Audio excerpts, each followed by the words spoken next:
O neno abelleiro meleiro dos Ancares. Manuel era un neno vivo e espelido dos Ancares de Lugo. Vivía nunha aldea en plena natureza.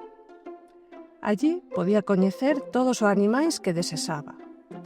Corzos, sabarís, curusas, águias, píntegas, bolboretas, serpes.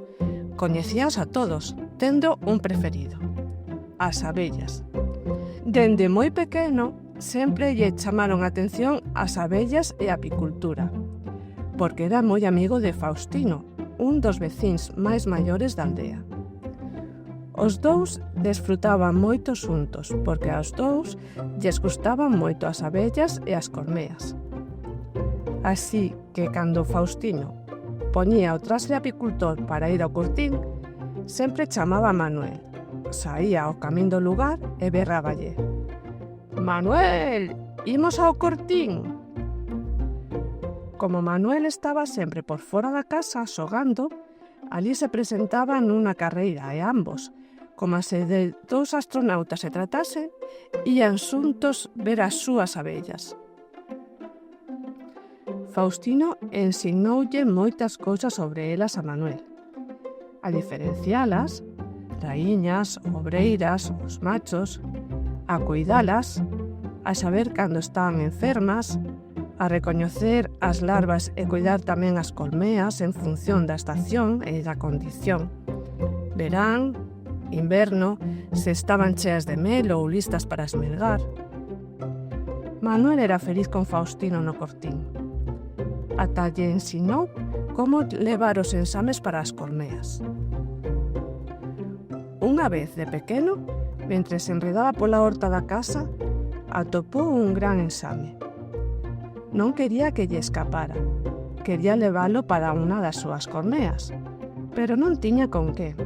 Así que quitou a camiseta e con moito cariño colleuno sin medo a que o picaran e achegouno á colmea.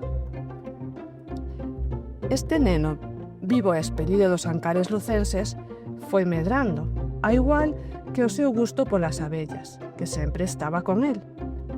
Rematou de estudiar en Navia de Suarna e foi a Becerreá. Dali marchou traballar por distintos sitios de España, ata que, sendo xa moi mozo, coñeceu unha moza, casou e puido vivir en Lugo. Ata ese momento, seguiu mantendo a súa pasión polas abellas, as que cuidaba durante as fins de semana. Naquel tempo, tiña 4 colmeas na casa de seus pais. Así podía seguir practicando e lembrando todo o que Faustino lle ensinara de cativo, mantendo o seu legado, posto que o seu gran amigo abelleiro se convertera nunha abella eterna que sempre voaba e zoaba por o ceo naviego. Aquella parella formou unha familia e as súas fillas tamén seguiron vindo ás colmeas de Manuel na casa dos avós. Como a vida va cambiando, cando as nenas eran un pouco maiores, Manuel tivo a oportunidade de dedicar moito máis tempo á súa gran pasión polas abellas. Buscou cursos para aumentar os seus coñecementos obtidos xa desde pequeno e converteuse en apicultor profesional.